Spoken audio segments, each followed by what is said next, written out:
Hello, welcome back to another breaking news update. My name is Jimmy Boyd, and you were watching Boyd News. Want to thank you so much for tuning in today.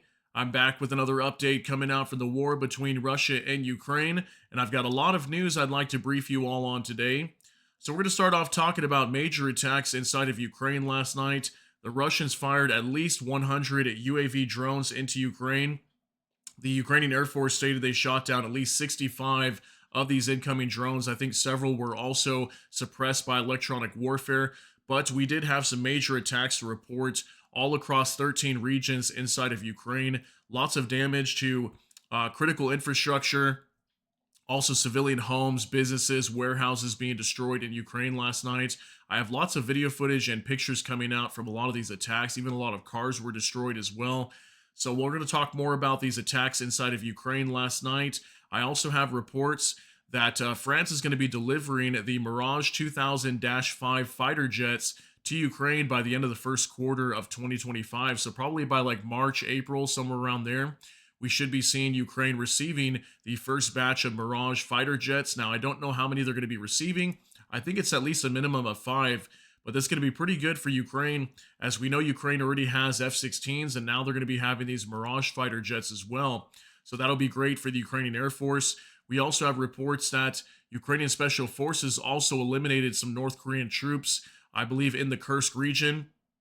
And I've got some pictures and photos coming out of some of the equipment that was captured from these North Korean soldiers. And we continue to hear this, that North Korean soldiers are being eliminated in the Kursk region. Also, a new report today that about 40% of the North Korean elite force of troops that are currently operating in the Kursk region have been eliminated already. So looks like the North Koreans are taking heavy losses in the Kursk region. And we had a report, I think it was just about 2 days ago, or maybe it was yesterday, that the North Koreans are actually starting to withdraw now in certain areas of the Kursk region. And this is due to heavy losses that the North Koreans are incurring. So we're going to go ahead and jump into all this news, guys. We're going to start off talking about these attacks last night inside of Ukraine. So let's jump on over to Euromaidan Press. I've got a mainstream news article that gives all the details regarding these attacks last night. So it says here, Russian drone attack injures 8 as Moscow keeps targeting Ukraine energy infrastructure. Of 100 Russian long-range drones, Ukraine down 65 while 28 more crashed. The attack spanned 13 regions, damaging infrastructure and homes.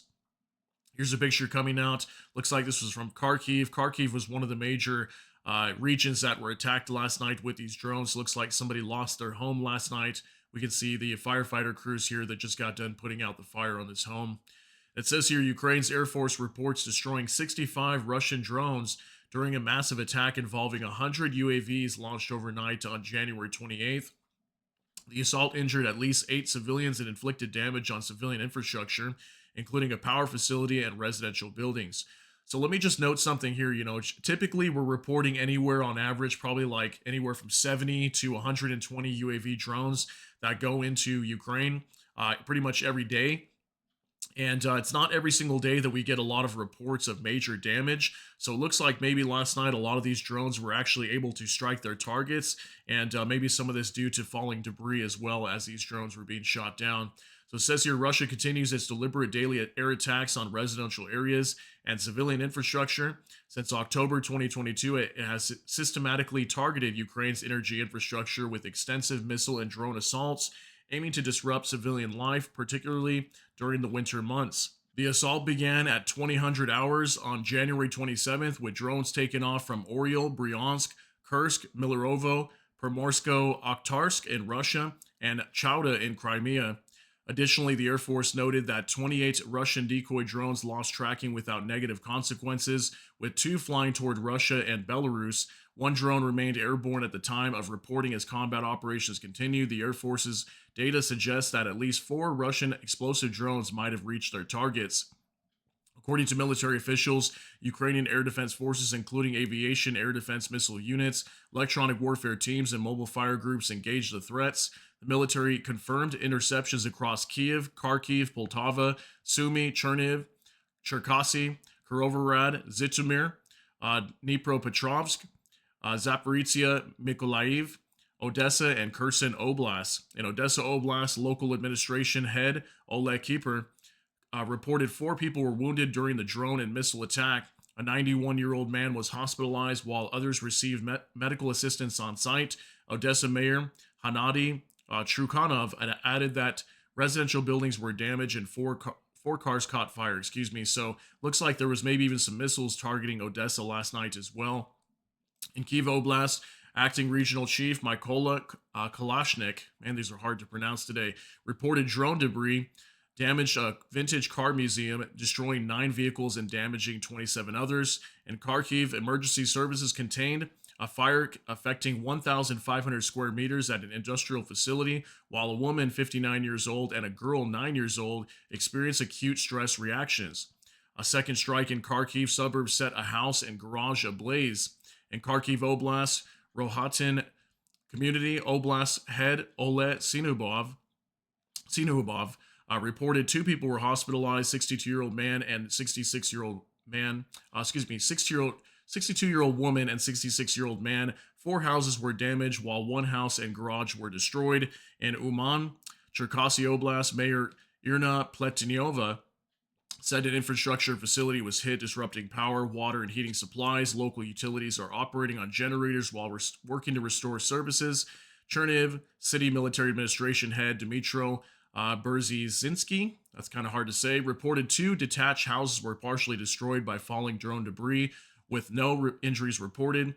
Emergency services were working to mitigate attack consequences in Odessa, Kyiv, Sumy, Poltava, Cherkasy, Cherniv, and Kharkiv Oblast. Okay, so we can see a lot of regions last night being attacked, people being injured, houses being destroyed, infrastructure, civilian infrastructure also being hit and destroyed, catching on fire. So lots of hits last night inside of Ukraine.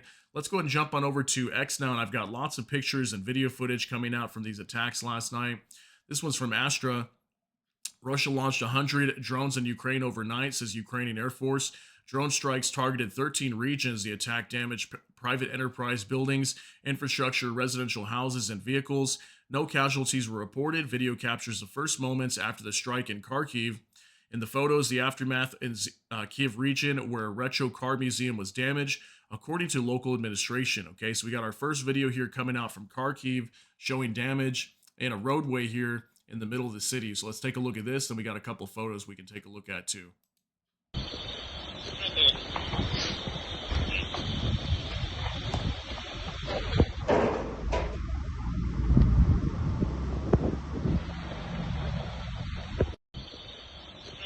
All right, we can see major damage here to what looks like maybe some sort of warehouse. A large building has caught on fire here after drone attacks. Okay, we can see lots of damage to some of these other buildings here on the side as well. So we got a few pictures here we can check out also. Here's a photo of somebody's home that was destroyed last night. Here's another one of somebody's garage. They had a car. It looks like they had 2 cars parked inside. Their cars are gone now as well. And here's also like a vintage car museum that burned to the ground. Also, we can see several of the cars here were damaged also here in the photo. Now as well from Ukrainian Review, Russia attacks at night Kyiv and Odessa regions. In Kyiv region, drone debris damaged a famous retro car museum. 9 vehicles were destroyed. 27 damaged. Fires covered 600 square meters. In Odessa, 10 cars burned, windows shattered in 3 buildings, 2 injured, a grain warehouse and houses hit. Okay, so take a look at this, guys. This is a photo that I had for you on the thumbnail just before you jumped into this video. We can see major damage here to some other warehouse that was completely destroyed. You can see all the debris everywhere.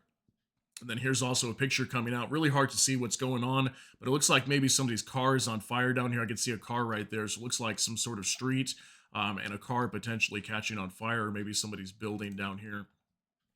Here's also another photo that we just saw of 2 cars that were burned down in a garage. Now we've got another video here from Anton Gerashenko, the aftermath of the Russian drone attack on Odessa this morning. 4 people injured, residential buildings damaged, about 10 vehicles burned down. Russia continues attacking Ukrainian civilians. Okay, we got a 30-second clip here inside of Odessa. Major damage here to report. Take a look at this.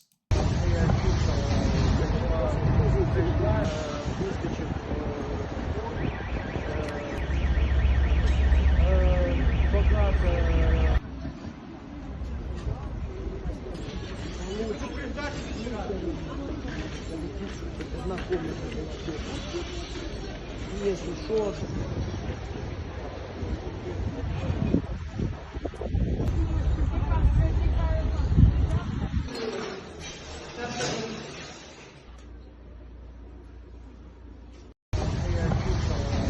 All right, from this video, we can see several cars were destroyed in what looks like a parking lot.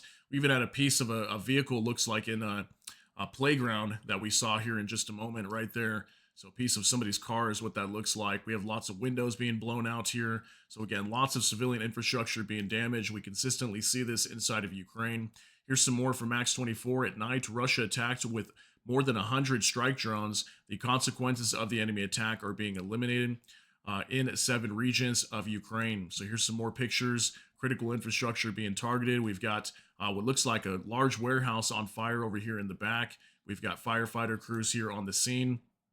Here's some more cars that have been destroyed. This is probably from that same attack in the Odessa region. And again, here's that photo that we saw earlier of somebody's house on fire. So also take a look at this from More Translated Dmitry. In the Sumy region, border guards brought down 3 enemy Gerbera drones. Okay, we've talked about these Gerbera drones before. They're kind of similar to the Shahed drones. I think they're a little bit smaller, but Russia has a lot of these as well. And this is some of the photos of these drones incoming. There's one right there as it looks like it crash landed in a field, did not even explode. Okay, so there's an up-close photo of the Gerbera drone that Russia fires. Now also from Anton Gerashenko, an old car museum was severely damaged in Kiev region by the Russian drone attack last night. 9 vehicles were destroyed, 27 more damaged. So here's another photo of this vintage car museum where a lot of these vehicles were destroyed. Okay, so lots of damage inside of Kiev last night also. Now from Nexta, the Ukrainian Air Force has released a video showing the interception of enemy drones on the night of January 28th. So we've got a video here of Ukrainian air defense teams trying to take down all these incoming drones as they were very busy last night trying to bring down more than 100 Shahed drones, UAV drones incoming to Ukraine. Take a look at this.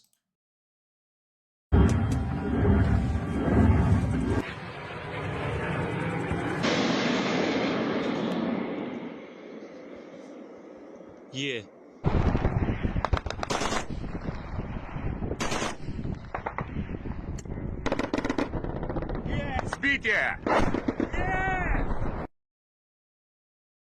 All right, just a quick clip there of Ukrainian air defense teams trying to take down these incoming drones. Looks like they had a very busy night last night. And again, 65 of them were confirmed to be shot down. But we did have some direct hits inside of Ukraine last night. Okay, so now we're going to move on to some other reports here. This is from Max 24. France will deliver Mirage 2000-5 fighter jets to Ukraine by the end of the first quarter of 2025, French foreign minister said. Okay, so the foreign minister of France reported today that these Mirage 2000-5 fighter jets are going to be going to Ukraine very soon. We heard that they were going to get them sometime in the beginning of this year of 2025, so it looks like we do have a confirmed date by the end of the first quarter, so no later than like April we should be seeing these Mirage fighter jets heading to Ukraine, okay? Now for More Translated Dmitry again, in the Kursk region, Special Operations Forces, SOF, soldiers eliminated North Korean troops and captured enemy documents. During the battle, SOF operators neutralized 2 North Korean soldiers. Additionally, drone strikes destroyed 7 occupiers, with another 10 wounded. Operators from the 8th SOF Regiment also discovered and captured enemy positions, including military gear, thermal imaging scope, a rifle, and documents. All right, so take a look at this. Looks like some of the gear that was captured from this raid from these special operation forces from the Ukrainian side. Here's a picture of some of the equipment that they captured here. Here's another photo of what appears to be potentially a North Korean soldier that may have been killed in battle. And then also here's some of the other equipment they got. Looks like some type of AK here. I'm not sure if that's an AK-12, kind of hard to tell. And then it looks like some night vision equipment, cell phone, some documents here as well. And I think they even have a letter for us. So it looks like this letter was translated into English, and it says, our platoon, Wang Meiyong, I'm going to try my best to pronounce these guys, and Sun Wan, who are performing their missions in overseas battle areas, soldiers Yun Yuk Won, and other security personnel. As we welcome the new year 2025, I send my congratulations to the children, whether it is Gayum or Mars. I hope you experience the smoke of expensive battle songs and receive many educational experiences, true comradeship. Those who have felt a sense of duty after attending school, let's welcome the new year in a foreign land and love each other more than before. We will miss our brothers very much. In order to be faithful to the order of the bird, Ma Jun'o, who is going to follow, follow me may be able to express my gratitude and engagement for the dedication of Dun Modong, who is continuing the battle fire that has been emphasized in the new year. And for the first time in the school, I send my warmest thanks to all the comrades who are the heroes of the country and the representative of English in our country, including our beloved human beings and the design minds of current engineers. Comrades, Comrade Gong is really a painter. Everyone is doing well. I hope you all come back safely. I will continue to receive it. Don't forget for a moment that you have 3 minutes. I hope that everyone stays healthy and fights even harder until the day the military and army are victoriously united. It says Kim Jong-un. Okay, so this was reportedly like a little letter that one of these North Korean soldiers had inside of their pockets whenever they were captured after they were killed, obviously. Now, from War Monitor, in the Kursk region, North Korea's elite storm corps has suffered 40% casualties. Okay, this is what I was talking about towards the beginning of the video, that reportedly the elite storm corps of the North Korean troops have suffered 40% casualties, guys. That's pretty insane. If that happens to be true, that's a lot of losses already on the North Korean side. And, we know there was somewhere around 11,000 or so, maybe 12,000 North Korean soldiers that were deployed to the Kursk region. And it looks like a lot of them have already been eliminated, and that explains why many of them are starting to pull back and withdraw from their positions in the Kursk region. Okay, also from Special Kherson Cat, Russian BMP with additional armor proudly shown on Russian state television. Take a look at this, guys. We've shown you so many pictures and videos coming out of like makeshift armor on a lot of Russian vehicles. We can even see some pieces of wood right here sticking out. Looks like some trees have been cut, and they were placed here as additional protection on the side. Looks like some rubber flaps. Not sure what these are sticking out. Looks like literally like branches from a tree. I'm not sure what that is. Maybe some sort of chains or something here hanging on the side, or some wires. So pretty insane to see what the Russians are using to try to protect their equipment.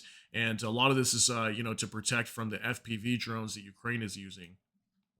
Now from Anton Gerashenko, a resident of Russian-occupied Donetsk, reflects on how the city changed during Russian occupation. It used to be new, shiny, sparkly, gleaming, and ultra-fashionable, she says.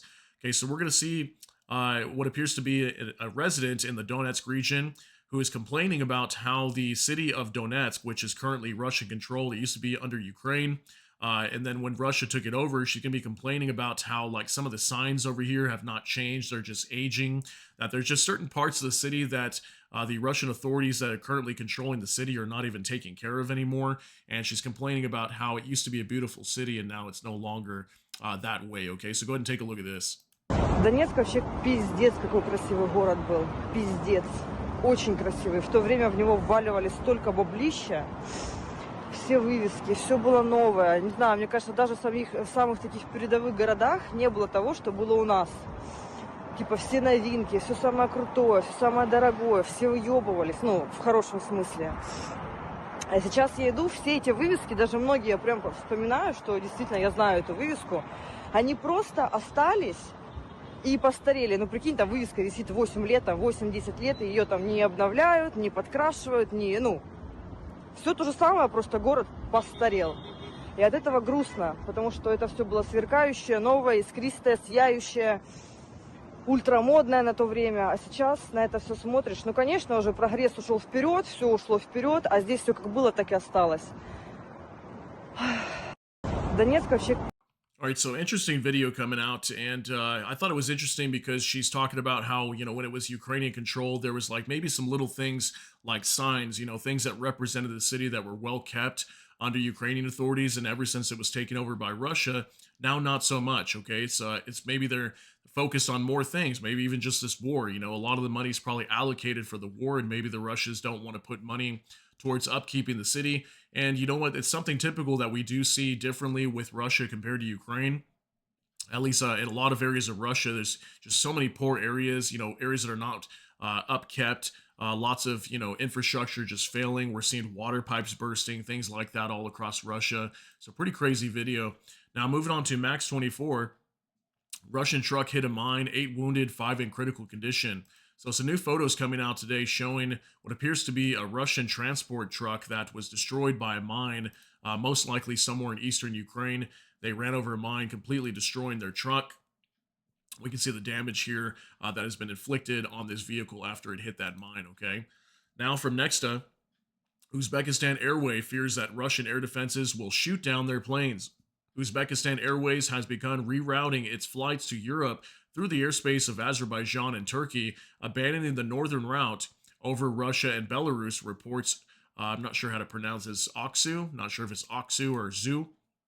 The airline's press service stated that this decision was made due to safety concerns. It is likely that Uzbekistan Airways took this measure following the downing of an Azerbaijani airplane near Grozny by Russian air defense systems. Okay, so we reported that Azerbaijan Airlines aircraft that was shot down over Grozny, and then they had to fly over to Kazakhstan. They crashed over there, and there was lots of people on board that were killed during that crash. Now, it looks like Uzbekistan, which is very close to Russia as well, they're worried about their flights being shot down. So they're starting to fly more south instead of going over Russia or through Belarus. I think that's a smart move to make, just considering that, Russia's being attacked so heavily by drones every single day now. I wouldn't want to risk my airlines if I were to own this company or any company, really. You're risking their airlines getting shot down, even if it's by accident, just because, Russian air defense teams are so commonly active inside of Russia right now due to all these drone attacks. So that was a new report regarding Uzbekistan today. Now from Bliskovka, the SSU detained two FSS agents who were preparing strikes on Ukrainian airfields with F-16s. According to the case file, the enemy's accomplices were two residents of Kremenchuk, aged 22 and 21. They were going to spy for Russia in 5 regions of Ukraine. The criminals were served with a notice of suspicion of treason. They face life imprisonment with confiscation of property. So, interesting story also here.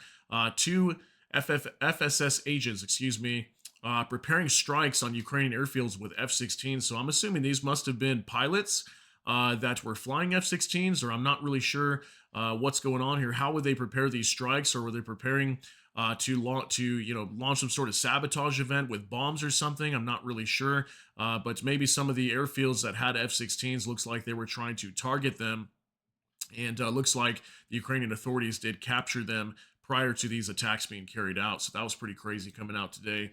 Now for more translated Dmitry, partisans of the Atesh movement report that Russians are inflicting injuries on themselves to end up in the hospital, trying to avoid participation in assaults on the Kherson region. According to the partisans, the 61st Separate Marine Brigade of the Russian Armed Forces has registered numerous cases of self-harm among soldiers of this unit. There have been cases of deliberate limb fractures and even self-inflicted gunshot wounds to pass them off as combat injuries. Okay, this is a big story now here too, because yesterday I showed you guys a video of Russian soldiers that were being transported in some sort of vehicle, and they were all being handcuffed, okay? And most likely they were being handcuffed so that way they don't desert or try to escape or something like that. So it looks like a lot of Russian soldiers are being forced to the front lines, and maybe many of them don't want to go, okay? So they're trying to find ways out, like trying to self-inflict a gunshot wound or maybe break a limb or something like that to kind of deem them as, not capable to head to the front lines anymore, so that way they can get out of going to this fight. So pretty crazy. It looks like there could be quite a lot of Russians that don't want to be a part of this war. Now for Max 24, it will be impossible for Ukraine to negotiate with Putin face to face because in the eyes of Ukrainians, he is a war criminal, deputy head of the Committee on European Integration. I thought this was an interesting statement coming out today as well. How can Ukraine really negotiate with Putin if Putin really is a war criminal, right? They are committing a lot of war crimes inside of Ukraine. We've seen this repeatedly. So isn't that kind of interesting? Like, how do you really negotiate with somebody like this?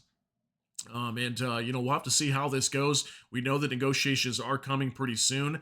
We'll see if that will be done directly with Putin, or it's probably going to be some sort of other Russian delegation. Maybe Putin will mediate on the background or something. Not really sure how that's going to go. But very interesting statement coming out today.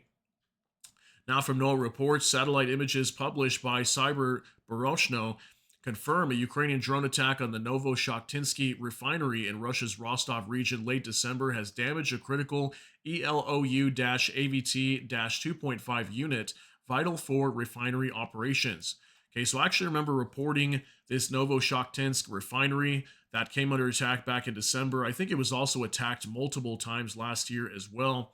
Looks like some major damage here to some critical infrastructure at this facility, and most likely causing it to go offline. I think, if I'm correct, I believe this place is not even operational right now. I think this was one of the only refineries, if I'm correct, in the Rostov region, and it did shut down. I'm not sure if it's still shut down at this time, but I think at one point we did report that it was shut down. Okay, so major damage to this refinery here, just like the one we reported yesterday with Ryazan. Okay, also from Igor Sushko, Russia fire station on fire in Primorsky Krai, achievement unlocked. Okay, I wanted to show you guys this video footage. I understand it's just a fire at like a fire station, but something we have been seeing in Primorsky Krai, which is a region far east in Russia, okay, over almost by North Korea. And we've been seeing a lot of sabotage operations over here. We've been seeing a lot of maybe partisans, or I'm not sure who these people are that are doing this over here, but they're setting fire to like banks and all kinds of government facilities using Molotovs and lots of different things. So check out this fire that was reported over here. Take a look at this.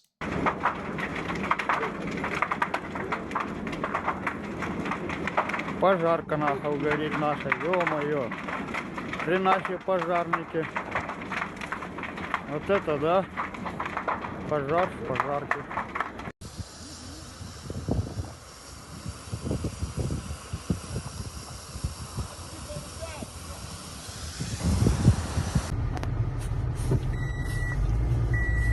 Не пойму, что это. Бля, то ли пожарка, то ли что-то у Яковца, ну там пиздец. Ебать полыхает нахуй. Крыша, блядь, горит уже.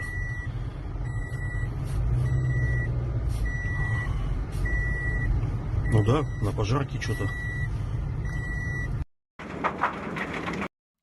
All right, so yeah, definitely a fire over here on this fire station. And not really sure how it was caused, but like I said, we have been seeing a lot of fires being purposely started inside of Primorsky Krai, so I figured I'd show that to you guys. Now moving on to another update from Max 24, a Russian military man showed the situation in the Tokmak hospital. So Tokmak, I believe, is in the Zaporizhzhia region of Ukraine in Russian-controlled territory.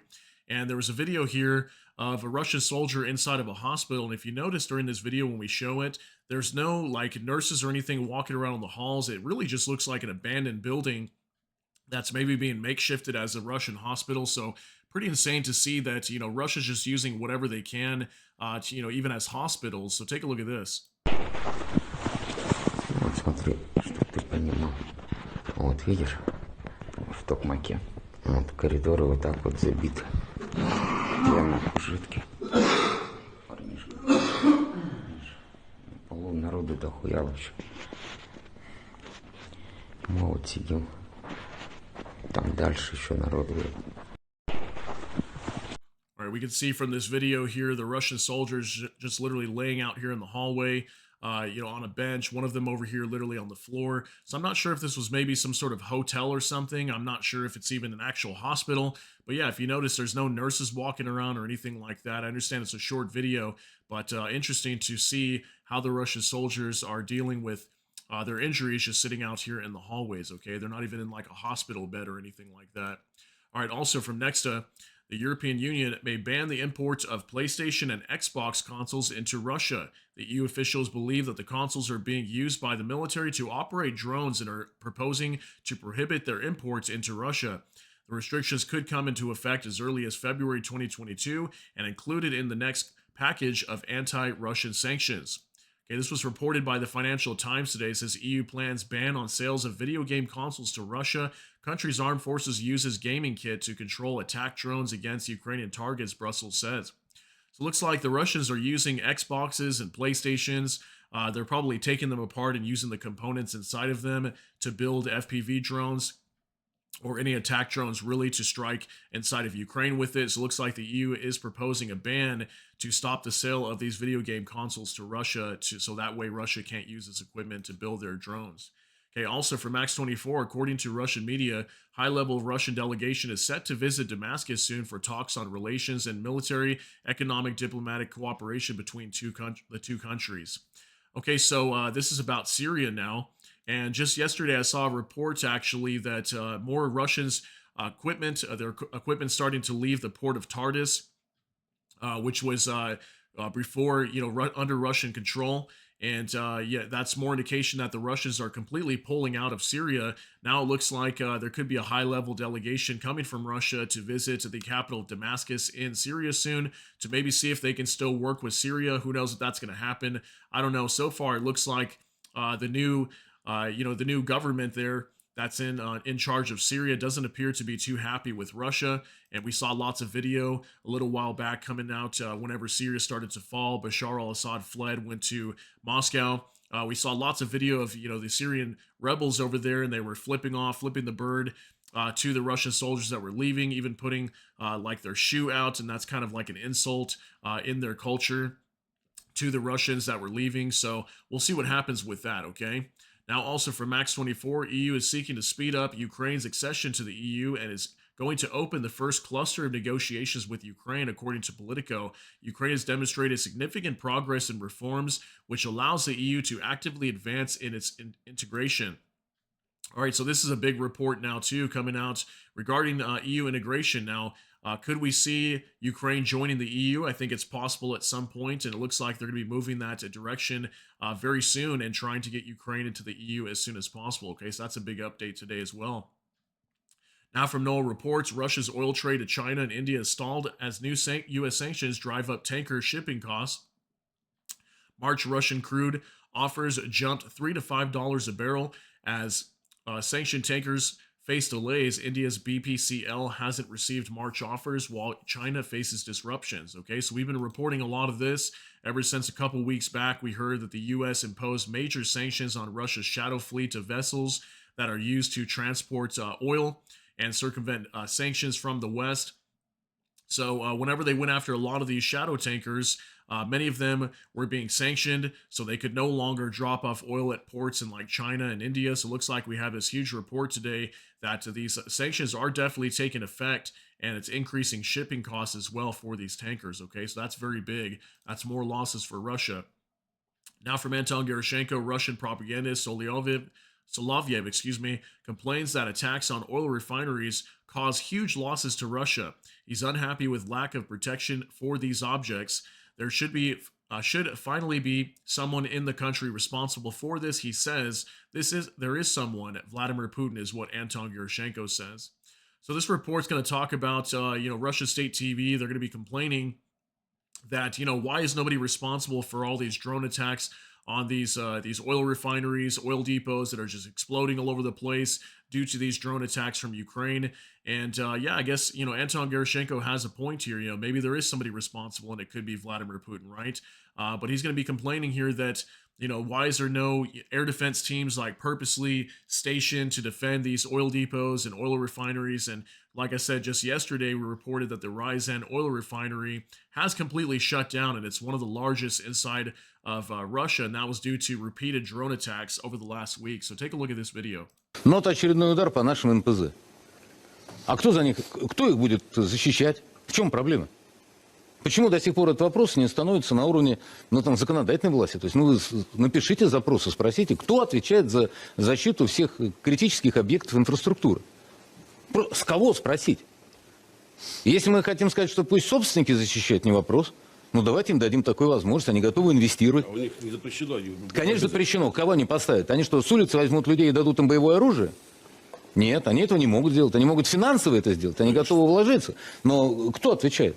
Может быть, надо создать, я не знаю, войска по защите особо важных объектов с разными функциями? Должен быть уже в стране, наконец, кто-то отвечающий. Но мы об этом говорим раз за разом прилетает. Несутся гигантские потери. Но это очередной удар по нашим НПЗ. А кто за них? All right, so this video shows me that it looks like Russia does not have a solution to all these incoming drones targeting these oil refineries, oil depots. There was literally like a week and a half where we were reporting this almost every single day. There was a new oil depot getting hit, or maybe the same one being struck a couple days later. And, we see for the most part that a lot of these drones, especially right now, are just entering into Russia. They're not being brought down. Even Ukraine was reporting that 50% of their Lyuti drones that are primarily used to target the oil industry in Russia, 50% of them are making it to their targets, okay? And that's a big increase from what it was just a year ago. Many of these drones used to get shot down, and now what we're starting to see is many of them are starting to strike their targets. So I'm curious to see how Russia's going to deal with this moving forward, because they're also claiming here huge losses. Okay, if they're admitting that these huge losses are being inflicted on Russia, then well, looks like Russia's trying the best they can to, kind of show the public that they're not losing a lot of money, but in reality, they are. They are losing a lot of money due to all these drone attacks on these oil facilities. Okay. Now, for military news, Ukrainian patrol police show preparations for the flight of Ukrainian heavy drones of the Baba Yaga type. So I'm going to show you guys this video footage. Unfortunately, there's no subtitles here. They are going to be talking a little bit in Ukrainian, but I want you guys to see the Baba Yaga drones that they use. These are much larger drones that carry like a bomb on the bottom of them, sometimes multiple bombs. They use these to destroy Russian air defense systems, vehicles, drop them in trenches, and destroy Russian positions. So go ahead and take a look at this. Pretty cool video. Дрони різні, деякі поламані, деякі нові. Є новий борт, який у нас сьогодні перший раз буде летіти. БК, які ми використовуємо, це фугаси. Вони у нас для ламання всяких бліндажів. Чіпляємо до боєприпасу петлі, якими вони будуть чіплятися до дрону. Система скида.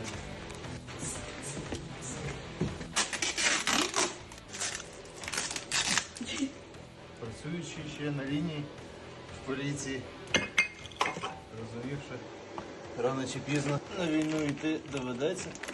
І обирав ще там собі майбутню військову професію. І купив собі апаратуру і вчився.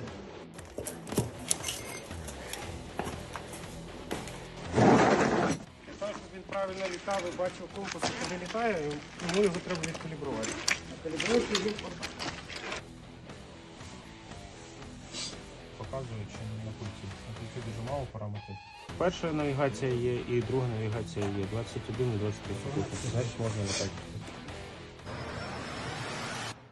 All right, so pretty awesome video, just seeing how they use these Baba Yaga drones. The Ukrainian military preparing these. You can see how massive they are too, and the size of the bombs that they carry. I've shown you guys lots of videos of these. Here's a quick snapshot here. We can kind of see how big that bomb is. Okay, it's much larger than that man's foot. And we just reported just a couple days ago as well that there was like a Book M3 air defense system from Russia that was destroyed using these Baba Yaga drones. So we had a clip here too. Right there, we can kind of see them shaking this thing around. I mean, look at the size of that drone. So pretty cool video to show you there. We talk a lot about these Baba Yaga drones, so I figured I'd show you guys that. Now we're going to jump in over here real quick. I have a report that I want to show you coming out from The Guardian. It says Ukraine war briefing. Shock as Trump aid freeze hits Ukrainian causes. Veterans help and healthcare among NGOs, which is non-governmental organizations whose U.S. aid funding has been cut off. Hungary steps aside from blocking Russia's sanctions, what we know on day 1070. Okay, so last week on Friday, we had a report that the Trump administration blocked all foreign aid. And I was actually wondering if weapons were going to stop flowing over to Ukraine. As far as we know, that has not been the case. Ukraine is still receiving weapons, but there is some non-governmental organizations like humanitarian aid organizations for Ukraine that have lost their funding. Okay, so it does look like Ukraine is going to be affected to some degree. Take a look at this. Donald Trump's freeze on U.S. foreign aid has left numerous Ukraine-based humanitarian projects without funding. Several sources said on Monday most of the projects have received an order to stop. A source at the U.S. Agency for International Development U.S. aid mission in Ukraine told AFP organizations in Ukraine that support veterans, local media, and healthcare are among those to have had their funding curtailed by Washington, with many small local press outlets and aid groups announcing on social networks that they would have to close as a result. Olga Kucher, a Veteran Hub, told AFP that Ukrainian NGO on Monday had to pause the work of its branch in the central city of Vinnytsia. A number of other Ukrainian and international NGOs said that they were affected by the freeze. Trump's Secretary of State Marco Rubio on Friday ordered a halt to virtually all U.S. foreign aid except for Israel and Egypt, and the Trump administration has put employees on administrative leave, accusing them of failing to comply with the order. Okay, so we can see here, does look like some non-governmental organizations inside of Ukraine have been affected by the halting of this foreign aid. So again, we heard this last Friday. So just wanted to give you guys an update on that, let you know that it does look like some organizations within Ukraine were affected by the freezing of these funds, okay? So now for Max 24, Ukrainian air defense shot down 65 out of 100 Shahed UAVs, 28 UAVs suppressed by EW. So we talked about this earlier, but just wanted to show you guys the actual diagram and the official report regarding this. So it does look like a good majority were shot down, but nonetheless, we did have some strikes inside of Ukraine. Finally, one last thing to share with you guys from the Kyiv Independent. These are the indicative estimates of Russia's combat losses as of January 28th, according to the Armed Forces of Ukraine. All right, Russia's losses as of January 28th, 1,380 troops, 12 AFVs, 86 vehicles and fuel tanks, 5 tanks, 27 artillery systems, 72 UAVs, and 2 special equipment. Okay, so looks like a little bit less troops than what we normally see. We've been seeing 1,500 or more, so a little bit less than normal. And same with the tanks. We've been seeing a little bit less tanks than normal recently, too. I think yesterday was reported like 2 tanks. Looks like 5 today, okay? So some equipment on the Russia side being reported as destroyed over the last 24 hours, but primarily a lot of what we talked about was these attacks inside of Ukraine overnight. But let me know what you guys think about all these details down below. I want to thank you so much for tuning in today for today's update and for hanging out with me to the very end of this video. If you got something out of this update, please smash that like button. Also, if you enjoy my content, please consider subscribing down below. Hit the notification bell, that way YouTube can notify you. And with that, hope you all have a great day. Everybody take care and God bless, and we'll see you in the next one.